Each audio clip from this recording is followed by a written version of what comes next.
Welcome to Final Approach with Chris Gregory.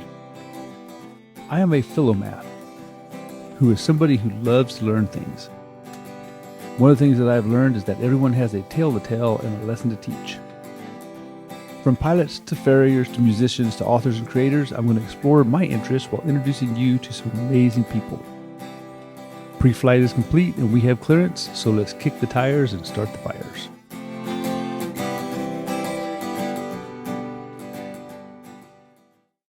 This episode will introduce you to the man behind the Harrry 101 Professional Discussions Facebook page. Harry went from trainer to farrier decades ago, and he has a lot of interesting stories and observations to share with us. I had a great time getting to know Harry better, and I'm sure you will too. We are cleared for takeoff. I'm here with Harrry Serio. He is a farrier of 44 years experience. He's been shoeing on the east side of our beautiful country. I know Harry mainly from Facebook posts, and he's sent me many students over the years. And I had an opportunity to sit down with him, and I thought, man, what a golden opportunity to take. And so I thought I would. So here I am with Harry Serio. So Harry, how long have you been shoeing now?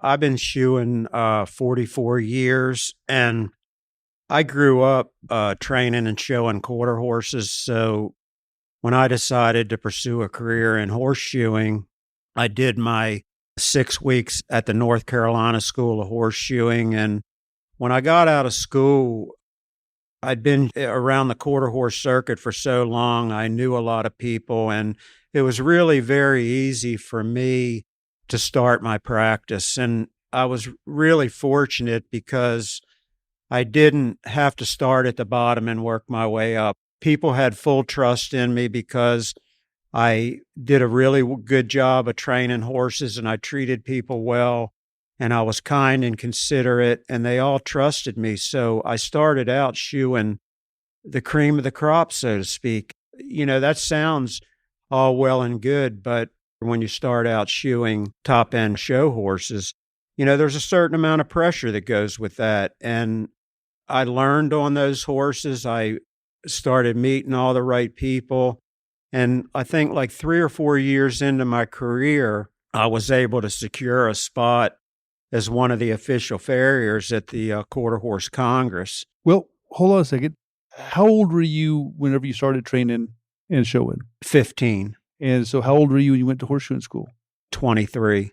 So you had 8 years of horse work, basically. Yes. And then, so you're 23, you had a 6-week course, and you went straight to shoeing top horses. Exactly. Did you make very many mistakes in those early days? I made a lot of mistakes. If I sat here and told you I didn't make any mistakes, that would be a bold-faced lie. So what year was that, sir? That was 1979. Okay, so 79, what's a valuable quarter horse show horse worth in 1979? The top-end horses at that time were selling probably at an average of around $20,000 to $25,000. That was for a high-end horse. You know, there were some horses that sold for a lot more than that, but that was the average top-end price. And you were shoeing those horses? Exactly. After 6 weeks of experience. Yes. So I would say the pressure had to be pretty. Yeah. And I mean, I had horses that at times couldn't walk too good. Yeah, I can imagine. You know, I had some top farriers that came to my rescue that I was personal friends with. When I got in a bind, they were there to help me out.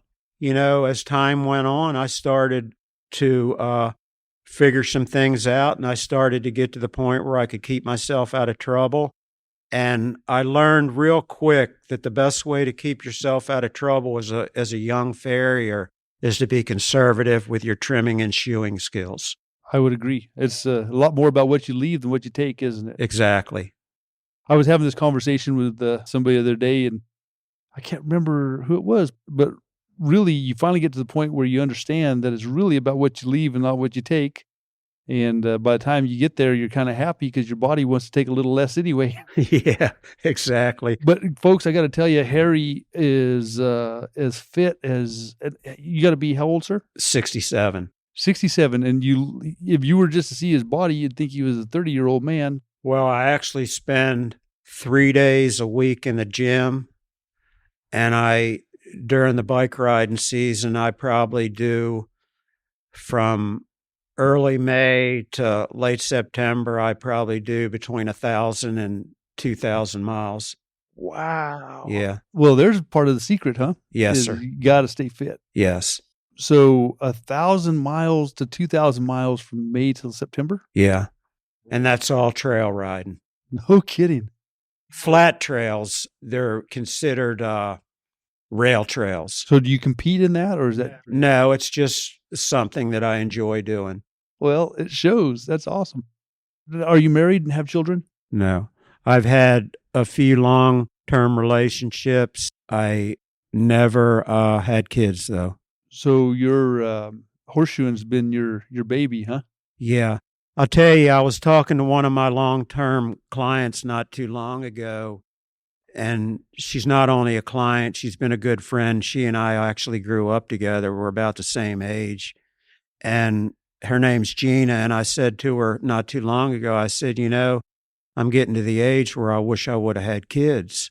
It would give me something to do to hang out with them and do things with them at this point in my life and have grandchildren, and you know the drill. Yeah, I know. And she said, that's one way to look at it. She said, but you know as well as I do, you've helped so many people over the years that if you would have had your own family, you may never been able to do that.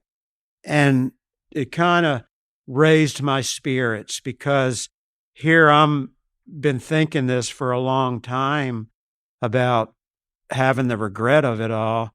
And when she pointed it out to me in that context, it really gave me a good feeling, because I think it's really important as we get older to give back as much as you can. Giving back to the industry is a real important thing. And I was in the position where I could do that most of my life. And I really have a lot of good feelings about that. I've helped a lot of people, and I get a lot of enjoyment out of doing stuff like that. Well, you've sent me several students over the years, and so I know you're always looking for a young farrier to help and a young person to get in the industry. So we really, really appreciate that in the Heartland. Now, you were telling me a little bit that you went to Don Jones' school, and he had the school in North Carolina. He's NC Tool is his company. So what was school like back then? That's been a long time ago, and I remember bits and pieces of it. But what I really remember that I'd like to talk about is the research and development side of the whole NC horseshoeing school and the now NC Tool Company. It was really interesting because the atmospheric gas forge, the forge that we know today, was actually developed by Donald Jones of NC Tool. Did you guys have forges with blowers on it back then, with gas forges? We had two options. We had the coal forge or the Mackle gas forge that had an electric blower, which wasn't a very good option. Right. It was really wild because when he first developed the forge, he gave his son, Mitchell Jones, and myself two models that we used for a year before they were ever introduced and were able to be purchased by the public. I guess he looked at it like, if anybody's going to get blown up, it's going to be his best friend, his son and his son's best friend that shoe together. So we had those two forges, and it was really cool because all those forges have a model number on them. And we had experimental model number 1 and 2. And, when you look back at those kind of things, you don't really think about it when it's going on, but we were basically making history. It's really cool to be a part of and to go down in the history books of doing something that really has helped the industry in a positive way. And so whenever his school closed, what year was that? I think the last year that he taught was, I'd say, sometime around to mid to late 80s. And you were looking at maybe working a school with, or taking school with Denise at that time? Yes. And did you get to run a class or two? I actually started helping him teach after I'd been out of school for 18 months. And that's really a good question because when you're 18 months into a farrier career, if you have any sense at all, you start to realize how much of a struggle it is and how much you don't know. And are you going to get through the next 6 months, let alone the next 40 years? And after they started a session and they were like 2 weeks in, I started helping them with the classes. I would go over there and help them a couple days a week. And the very first time that I ever helped them, it opened my eyes to how much I really had learned, because I watched these students that were in for 2 weeks and how they were struggling. Did you watch a 6-weeker and think, oh, he can go start shoeing top-end quarter horses? No, not at all. If I had to go back and do all that over again, I may have shied away from that. I mean, it was good experience and it was a good way to start. And I eliminated a lot of the struggles that new farriers have to do in regards to working on bad horses and having bad clients and all that kind of thing. You know, I totally eliminated that from the whole learning process. And I was really fortunate in that regard. And when I talk to a lot of my colleagues and a lot of guys that have worked with me along the way that started from the bottom and worked their way up, and they tell me all the issues that they had getting started, it's hard for me to visualize and understand that because I never had to go through it. And they always pointed out to me how lucky I was because I didn't have to go through that part of the process. So I guess I was really fortunate. It's almost like if you were the son of a farrier that had a good practice and got to walk into that. Sounds exactly. And I was living in Greensboro. I was virtually living a mile and a half away from Donald's, Jones, and Mitchell, Donald's son. And Mitchell was an accomplished farrier. He was actually a few years younger than me, but he had been shoeing for 8 or 10 years. He started when he was 14 years old, and he was an accomplished farrier. I mean, he was really, for his age, he was accomplished. And anytime I got in a bind, I could always call either one of them, and they'd come right and help me. And I actually worked with Mitchell, too. First couple of years I was out of school. You weren't dating Denise or anything, were you? No. You were going to run the school together possibly, though? Yes. All right. And when did they start the shoeing supply there?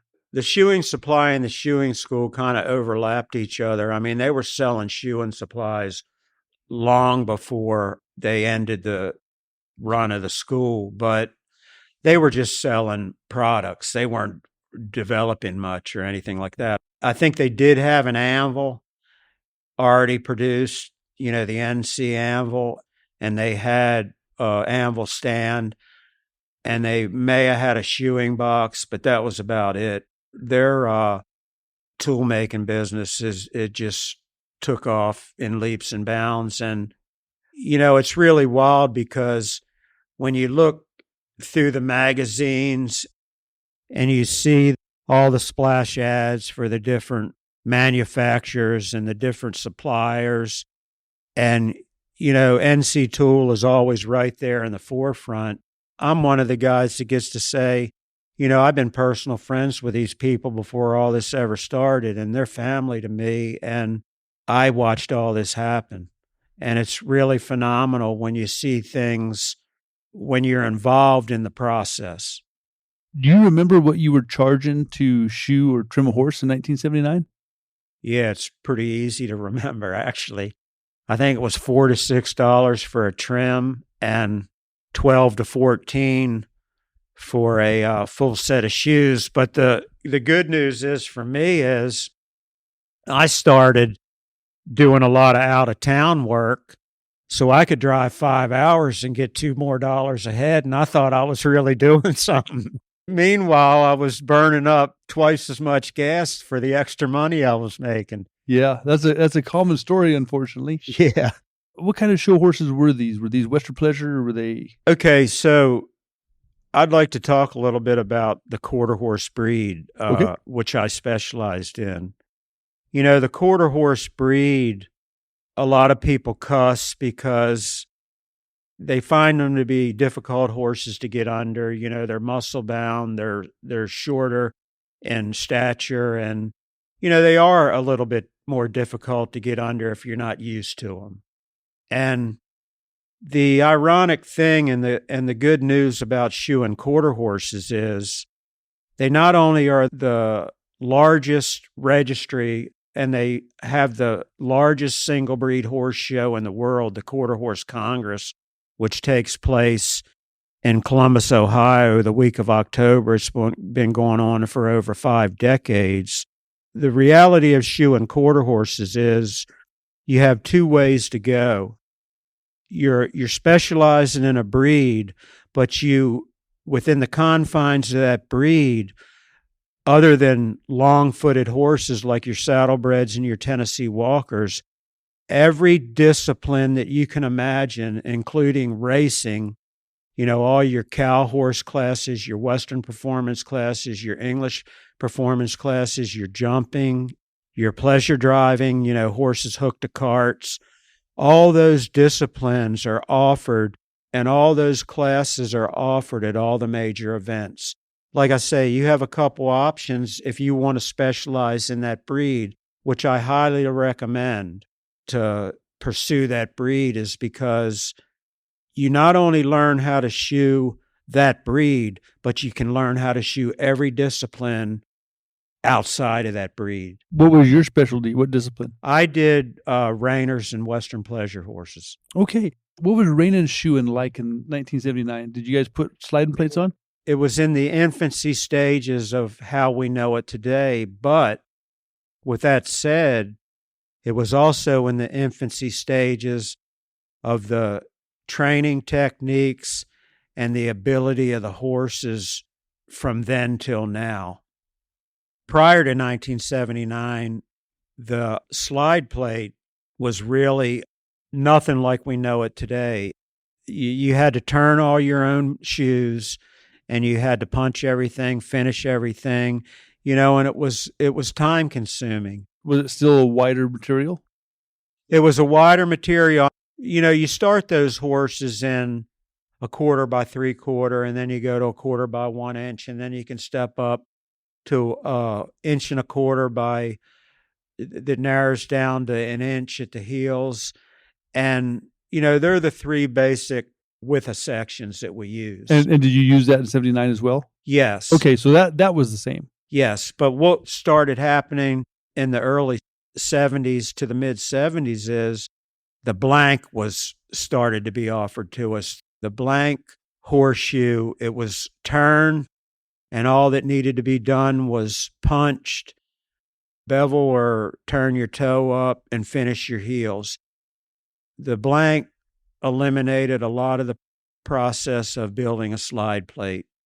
And, from there, through different companies like Anvil Brand and my friend Dwight Sanders that pioneered the modern day slide plate, today you can buy plates that are punched, finished, beveled, and they're ready to go on a horse's foot. Sometimes you don't even have to heat them. You can just nail them on just the way they are.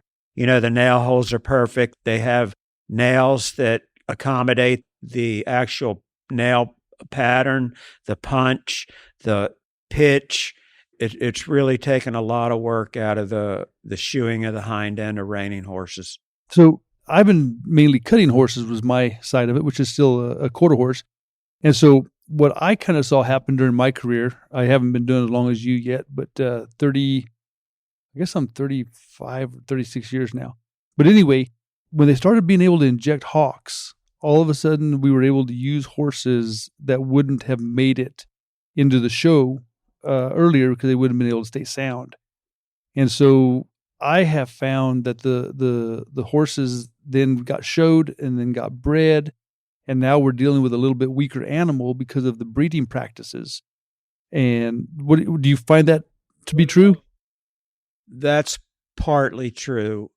Back in the 70s and prior to that, horses were picked to train for the reining events because they couldn't do anything else. There was no sophisticated breeding programs in place yet. And over the last 30 years, the breeding programs have been so refined that these horses are bred to do this job. That's true, but don't you think like the medical technology has allowed some horses to continue? I find we'll have a 3-year-old that's had his hocks injected 4 times already. And if he would have been in the books in 1987, he wouldn't have made it to the show because he wouldn't have been able to stay sound enough. Right.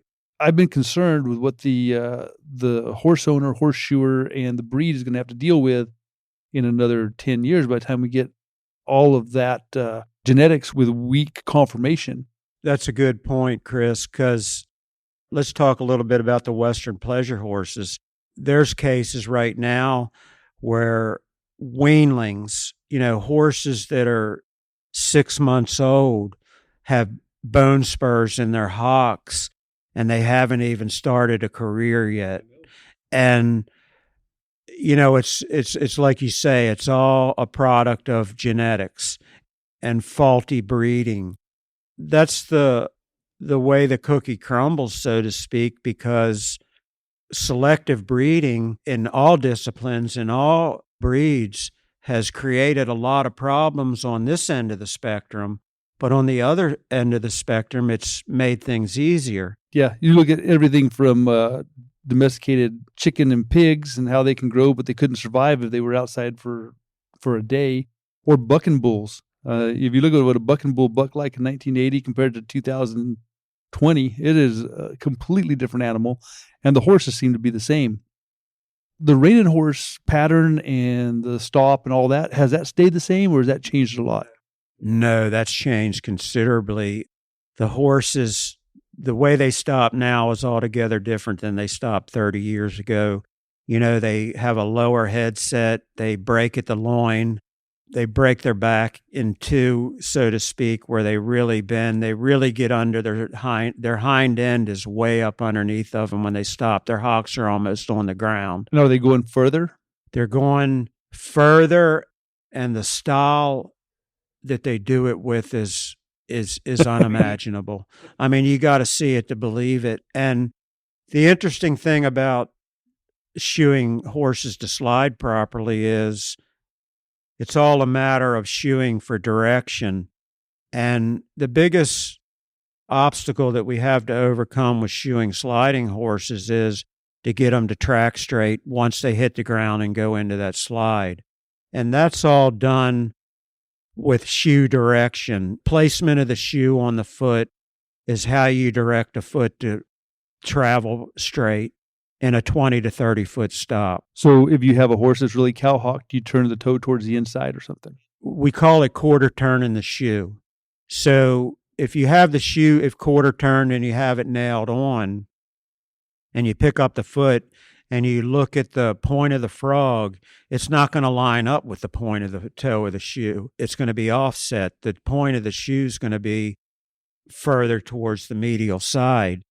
And there's a few things that you got to keep in mind when you're shoeing to straighten a horse up in your quarter turn in shoes is, you're actually extending the material past the medial side of the foot. And you can go as much as 1/4 of an inch on some horses. So what you got to keep in mind when you're quarter turning shoes. And you're talking 1/4 inch to the inside of the foot, not behind the heel. From the widest part of the foot forward. So just to confirm, we're not talking about extending the heels behind the foot.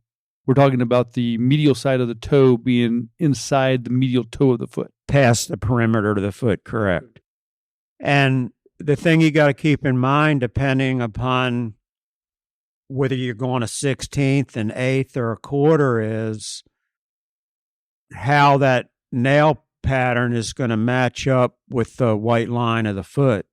So basically, when you're quarter turning shoes, a lot of times you got to hand punch those shoes because your medial nail line is going to be punched a lot deeper than your lateral nail line to get to the white line. And, some of those horses, we've extended the material, even as much as a little bit more than 1/4 past the medial perimeter of the toe of the foot. And then you got to depend on acrylics to fill all that in to prevent that material from being stepped on. But it makes a difference. I mean, when you start having the quarter turn shoes to get a straighter stopping pattern on a horse, it really makes a difference. It really helps them. And what you got to keep in mind is when it comes to horses spreading in their stop, a horse that stops straight is going to stay sounder than a horse that spreads. I mean, it just stands to reason. It's common sense. What about the extension out the back of the foot? We usually keep those right at the bulbs of the heel. So a horse standing, look from a lateral view, your heel ends at the bulbs of the heel? Exactly. So when you quarter turn a shoe, you have to cut some of that medial heel off? No, because when you're quarter turning the shoe, your medial heel is going to be even tighter to the foot than it would normally be. Your lateral heel is going to extend out past the foot. You're actually putting the shoe on the foot a little bit crooked. Right. No, I understand that. But would your medial heel not be a little longer from that action or not really? No. Okay. And so do you ever thin down the inside or the outside or widen the inside or the outside web width? That's another trick to the trade as far as trying to straighten one up. If you leave the medial branch all the way back through the heel wide and you narrow your lateral branch down, what you're actually doing is trying to create drag on the medial side of the foot, which will pull that foot straight. And do you find that to be very successful? It works. It definitely works. Okay. And how do you shoe the front end of most reiners if you were just to give a recipe? Aluminums. They want them light, but I'll tell you, they're leaving a lot of them barefoot now. Oh, really? They're leaving them barefoot, and that has a couple of different advantages. And one of them is one of the biggest problems you have with reiners, especially in the training process, because you're taking a hold of their face a lot stronger than you normally would during the training and teaching process.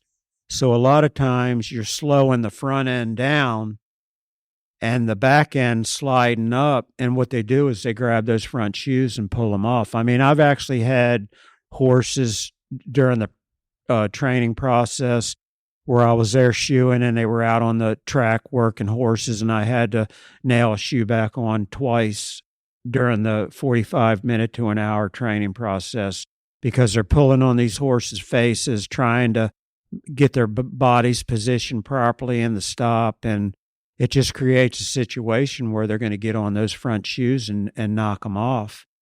So over the years, and it's just been recently, they've decided to just try to ride these horses without any shoes on the front because it eliminates that problem. And they also show them without shoes on the front because that can be a deciding factor in the show pen. If they get on a shoe in a stop, it can ruin their whole run. It can knock them from a winning run to a zero. I will say I've never had a barefoot horse lose a shoe. Exactly. Yeah. So, yeah, that sounds like a big advantage from that perspective. Now, you were telling me you're 67 and you're kind of semi-retired and you did well with your investments. You got any investment advice for the young farrier? Absolutely. You know, I highly recommend that if you don't have very good business skills, to take a few business courses at your local community college, because there's one thing that you don't want to do is get to the end of a 40-year career and wake up one day and say, I didn't plan to fail, I failed to plan. And you have to have a financial plan in effect from the get-go. And how you manage your money is one of the most important things of running a small business. And where people really get in a bind is it's not how much they spend on their actual business, direct business expenses. It's what they spend on living life and all the toys that they buy. And it seems like that can be an epidemic with people, and it can get out of hand, and it can be an addiction. I think that the best way to approach all that you have to have a plan. You can have goals all day long, but if you don't have a plan in effect, if you don't have a system, the system is what's going to out trump the goals. And if you don't have a system, you will never achieve those goals. And a financial goal should be one of your number one priorities as a small business owner. You should have a business plan for financial freedom. And so, what is yours? Did you invest in land? Did you buy? I lived below my means, and I invested in stocks and bonds. I've paid off all my debt. I own a beautiful home, a nice farmette.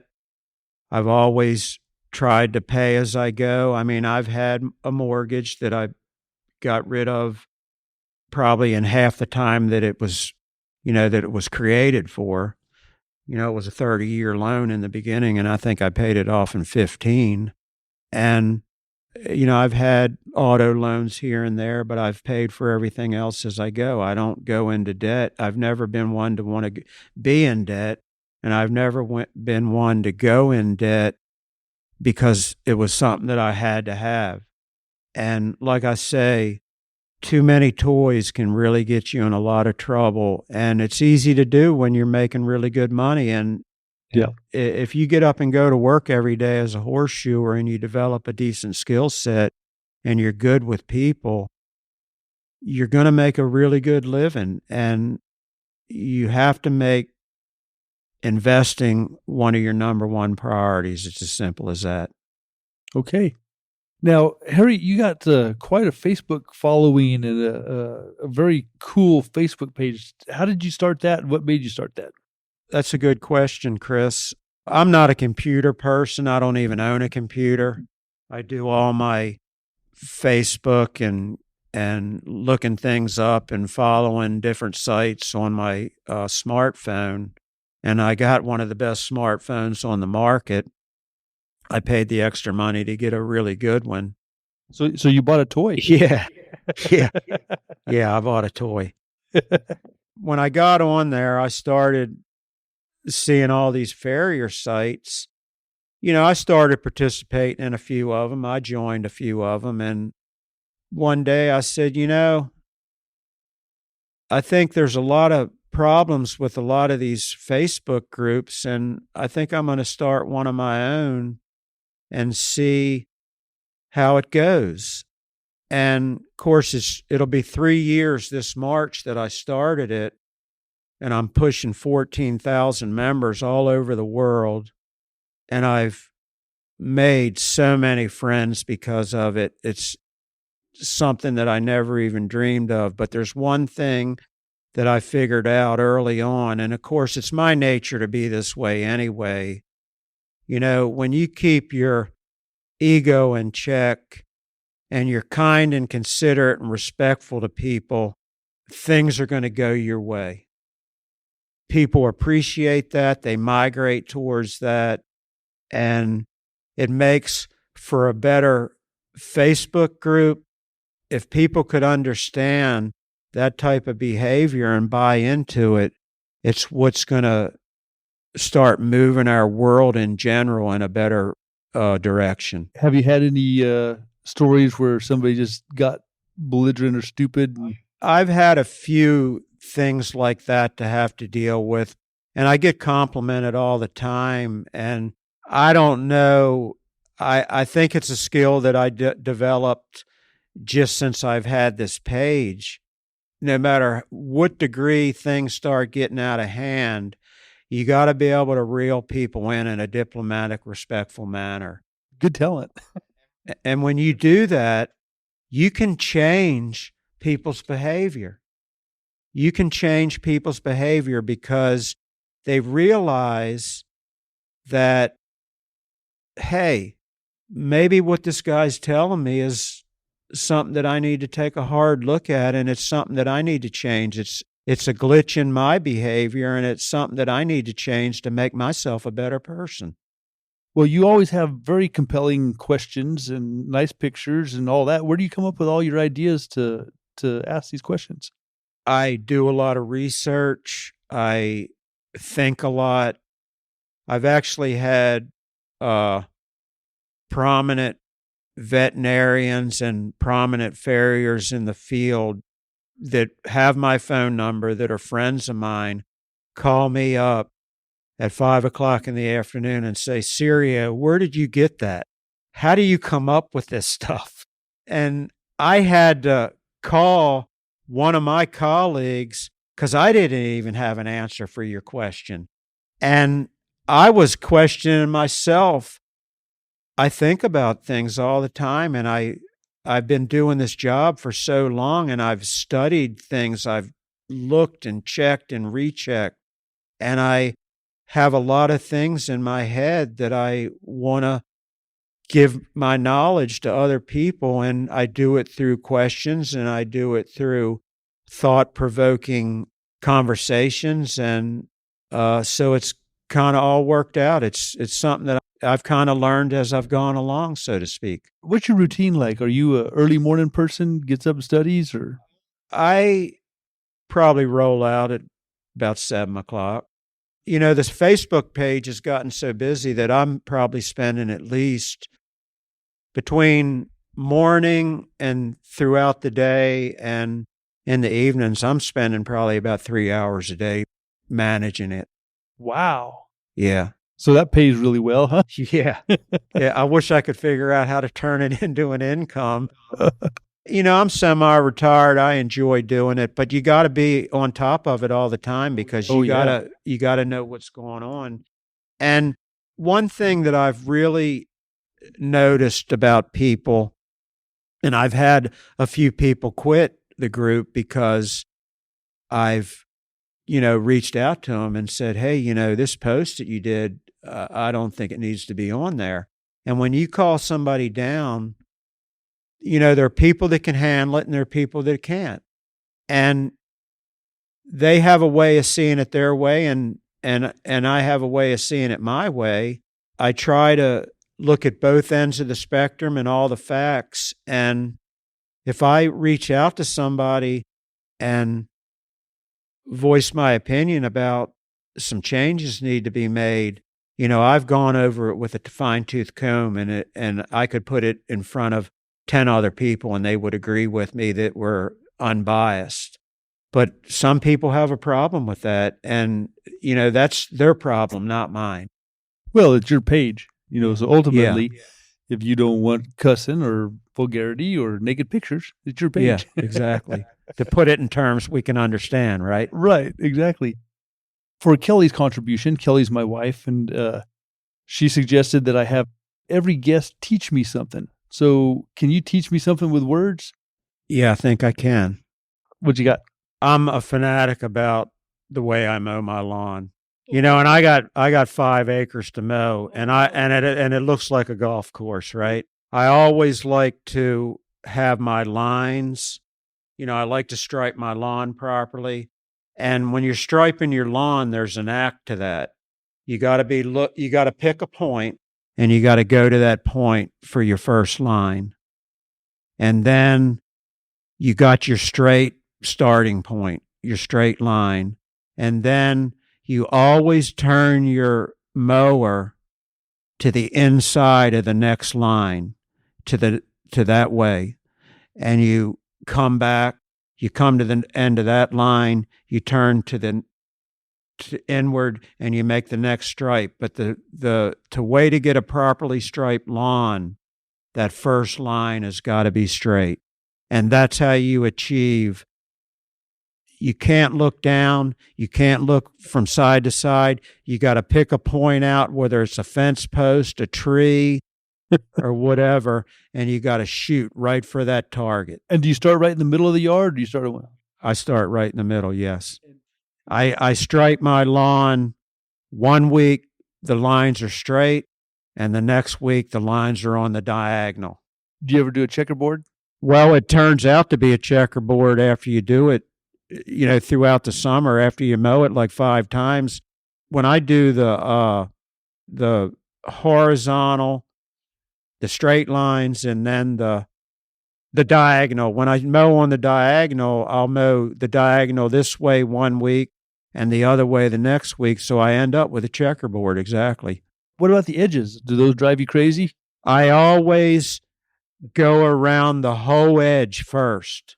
So you create your edge and then you start your lines. That's perfect. That's exactly what I was looking for. Thank you, Harry. And then do you have a joke for us? I got a joke of the day. Why are farriers like cats?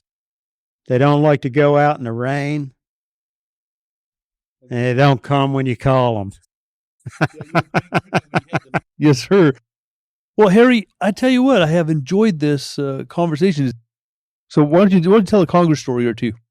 So it was really wild because the way the Congress is set up, you have to be invited to be an official farrier. You know, they have a farrier that heads up the whole deal. And, you know, you're talking a horse show this year, they had 28,000 entries. Wow. Is that normal or is that large or small? That's normal for this day and age.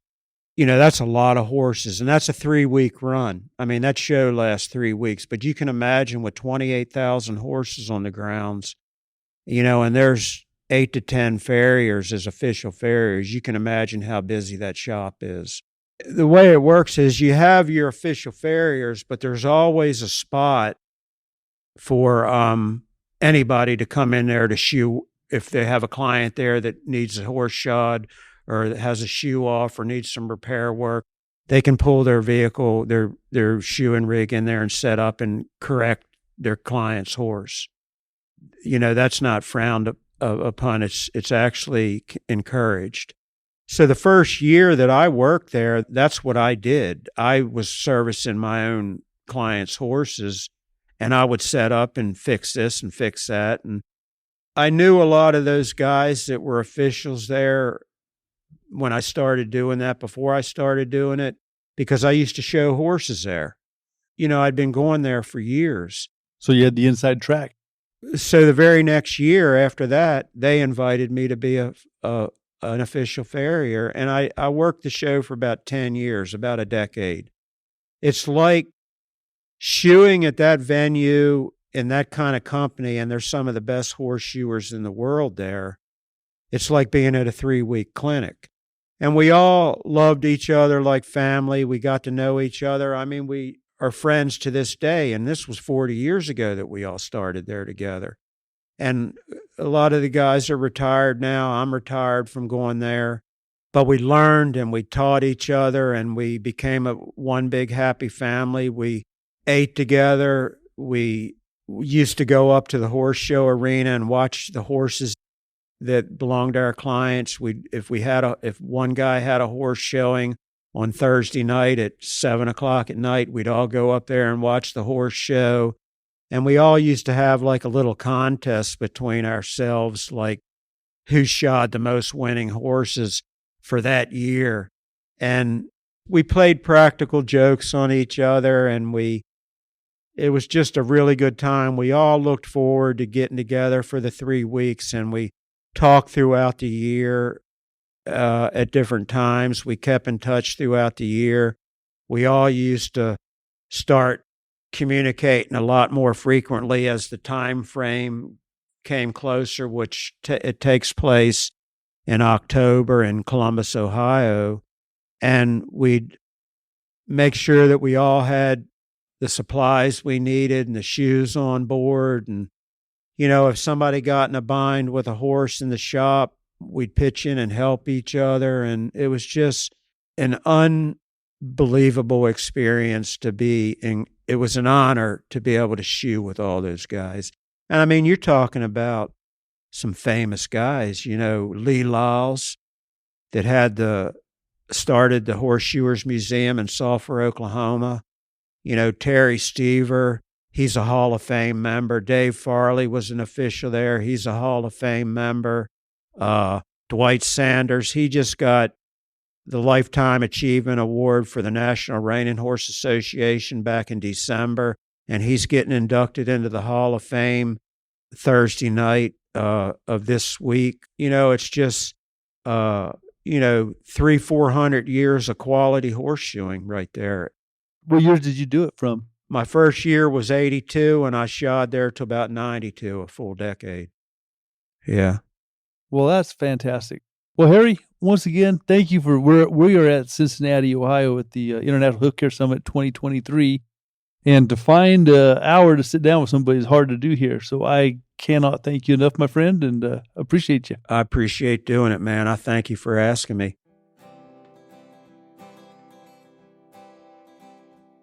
The earlier you learn to do something in your chosen profession, the longer you and your customer can reap the benefits. For instance, if you learn how to pull a great clip on a horseshoe, you can buy less expensive shoes that are not pre-clipped, pull your clips exactly where you want them on the shoes you use, and help the horse and your bottom line at the same time. This could be your year to advance your forging skills. The Farrier Blacksmith Workshop at Heartland Horseshoe School is a 10-day hands-on forging clinic with Cody and I. No bookwork, no horses, just hot steel and building skills. If you are determined to be the best farrier that you can be, come and spend some time in the Farrier Blacksmith Workshop. Check it out at heartlandhorseshoeing.com.